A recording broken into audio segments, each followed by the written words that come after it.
हमारे साथ आ रही है और इस पे देखिए चाय लेके जा रही है। ऐसा फ़र्क होता है इसमें। इतना ही सरसों निकालते समय इनको भूख आ गई। ऐसा रिवाज बनाया गया है कि 8 दिन तक बहू सास का मुँह नहीं देखेगी। राजमा की मिक्स दाल, चावल और ये लंगड़ी की सब्जी। सरसों बच रखा है निकालने के लिए, पलटी अपने गाय भैंसों के लिए घास। तो सामने की जो पहाड़ियाँ हैं उन पे बर्फ काफी नीचे उलझ गए हैं, इतना ठंडा हो गया है। सबसे पहले आप सभी को मेरा प्यार भरा नमस्ते। मेरा नाम है प्रियंका तिवारी और मैं हूँ देवभूमि उत्तराखंड के खूबसूरत गाँव त्रियुगी नारायण से, और आप सभी का स्वागत करती हूँ केदार घाटी के इन खूबसूरत पहाड़ों से।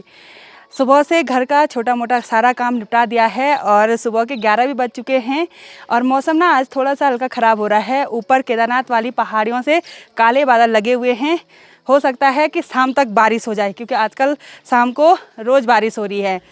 तो आजकल खेतों का काम भी हो रहा है। कोई लोग आलू गुड़ाई कर रहे हैं, कोई सरसों निकाल रहे हैं और किसी किसी के तो जौ भी पक गए हैं। तो मैं भी खेत में चलती हूँ। एक हमारा बहुत बड़ा खेत है, उसमें सरसों बोया हुआ था, तो देखते हैं सरसों पकी है।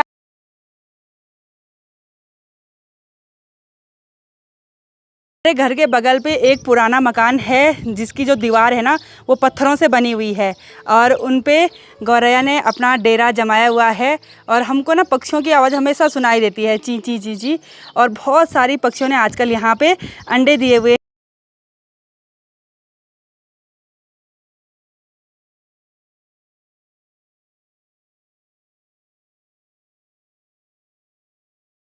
ये देखिए मेरे हाथ में एक दराती है और ये देसी दराती है। इसको हमारी गढ़वाली भाषा में दथड़ू बोलते हैं। और जो हमारी पहाड़ी दराती होती है वो कुछ दूसरे टाइप की होती है।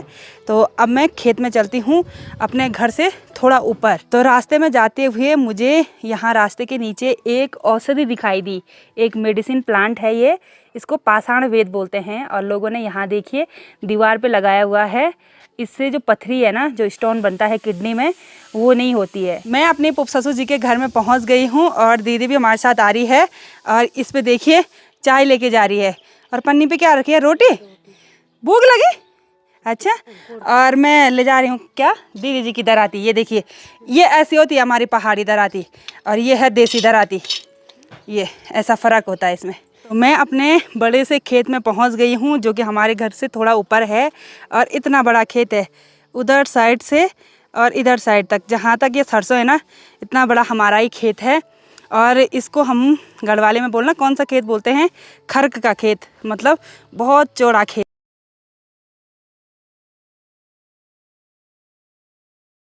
जेठो जी ने इतना सरसों निकाल दिया है और इतना ही सरसों निकालते समय इनको भूख आ गई। और इनकी भाभी जी, मतलब इनकी दोस्त, इनको चाय बना के लाई और राली रोटी, मतलब आटा और मंडवे की मिक्स रोटी बना के लाई, अचार भी उसके साथ, गुड़ वाली चाय। हैं, भूख लगी है जेठो? अच्छा अच्छा, तब खा। यदि तुम तो भी लगी भूख सच्ची? अच्छा, फिक्स टाइम। तो यहाँ पे आके एक बार सबसे पहले चाय पियेंगे, क्योंकि दीदी जी मुझे भी चाय लेके आए हैं। मैंने मना किया, उन्होंने बोला पियो पियो, साथ साथ में चाय पियो।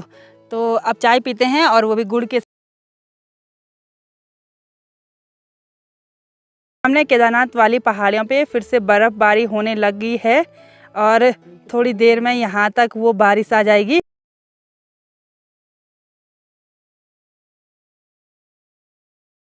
हम तीनों मिलके इस सरसों को काट रहे हैं और मैं दीदी और जेठो जी को कह रही हूँ कि एक गाना सुनाओ जो आप पहले जंगल में बोला करते थे। ये बोल ही नहीं रहे, पता नहीं क्या हो गया इनको। बोला लो दीदी। हाँ, एक बोल रहा है तू बोल, दूसरा बोला तू बोल। हाँ? पहले के ज़माने में जैसे खुद आती थी ना मायके की, तो क्या गाने बोलते थे, घुघुती घुराने लगी,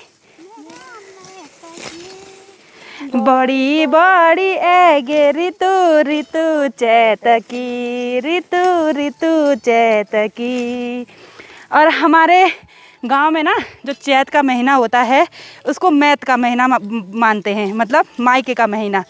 हमारे जो पहाड़ी रिवाज हैं उसमें ना पहले तो महीने भर नहीं तो 8 दिन जो लड़की है जो शादी करके अपने ससुराल चली जाती है वो मायके में रहती ही रहती है, नहीं जेठो।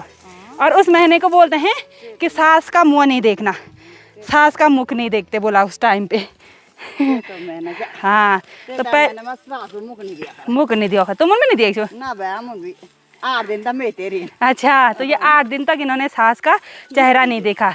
ये रिवाज भी सही था यार, पहले के ज़माने में ना सास बहू को मायके नहीं भेजती थी तो तब हाँ और फिर 8 दिन तक ऐसा रिवाज बनाया गया है कि 8 दिन तक बहू सास का मुँह नहीं।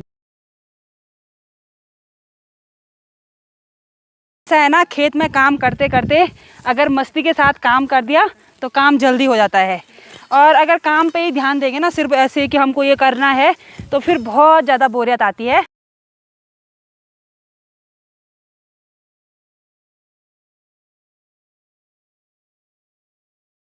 खेत में जेठोजी और दीदी जी तो सुबह से आ गए थे सरसों निकालने के लिए। मैं काफ़ी लेट में आई थी, लेकिन अभी तक भी हमने ना आधा खेत भी सरसों का नहीं निकाला है। अभी इधर साइड तो काफ़ी सारा सरसों है, कुछ सरसों काट रहे हैं और कुछ उखाड़ रहे हैं, जैसे बारीक है तो उसको उखाड़ रहे हैं। तो लंच बनाने का टाइम हो गया है, तो मैंने दीदी जी को कहा कि मैं लंच बनाने के लिए चलती हूँ। तो दीदी जी ने कहा कि मेरी बेटी प्रिया बना रही है खाना सबके लिए, तो आज फिर से हम पुप ससुर जी के यहाँ खाना खाएंगे। इस खेत में जितनी भी सरसों निकालने के लिए बच गई है ना, उसको शाम के टाइम पे निकालेंगे। एक बार लंच कर लेते हैं, क्योंकि प्रिया ने आवाज़ लगाई कि लंच तैयार हो गया है। और जेठोजी ना और दीदी जी वो तो जल्दी जल्दी भाग के चले गई और मेरे को बोले तो जल्दी आ, तो वीडियो ही बनाती रहेगी। तो प्रिया ने आज का स्वादिष्ट लंच बना के तैयार कर दिया है, और आज के लंच में है ये राजमा की मिक्स दाल, चावल और ये लंगड़ी की सब्जी। तो जेठोजी कैसा हो रहा है? जेठोजी तो खाने लगे। बहुत अच्छा हो रहा है। अच्छा, और दीदी जी यहाँ पे खाना बांट रही है। दीदी जी को भयंकर भूख लगी थी, ये दोनों जल्दी जल्दी भाग गए खेत।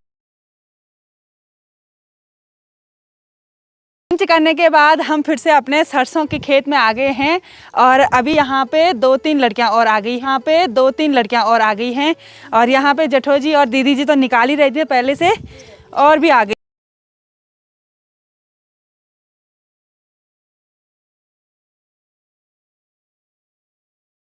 खेत में अब बहुत ही कम सरसों बच रखा है निकालने के लिए, और मेरी जेठोजी यहाँ पे थुपड़ी लगाने लग गई है, मतलब एक जगह पे इकट्ठा करने लग गई है। नीचे कंबल बिछा दिया है, और उसके बाद ऐसे लाइन से जो अंगोल्ठी है वो लाइन से ढेर लगाएंगे यहाँ पे।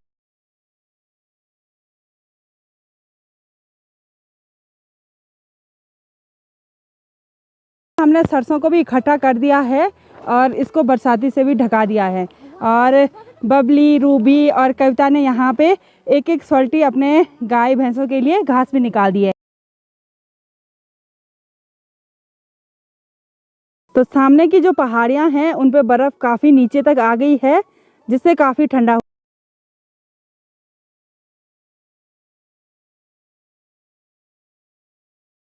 मौसम आजकल हमेशा शाम को ऐसे ही हो रहा है, थोड़ी देर तक बारिश हो रही, फिर बंद हो रही, फिर बारिश हो रही, और अभी तो बहुत भयंकर बारिश लगी थोड़ा सा, और हाथ भी ना उलझ गए हैं, इतना ठंडा हो गया है। तो आज इस खेत का काम भी हमने निपटा दिया है, और इसके बाद हम इसमें बोएंगे मंडुआ या तो झंगो।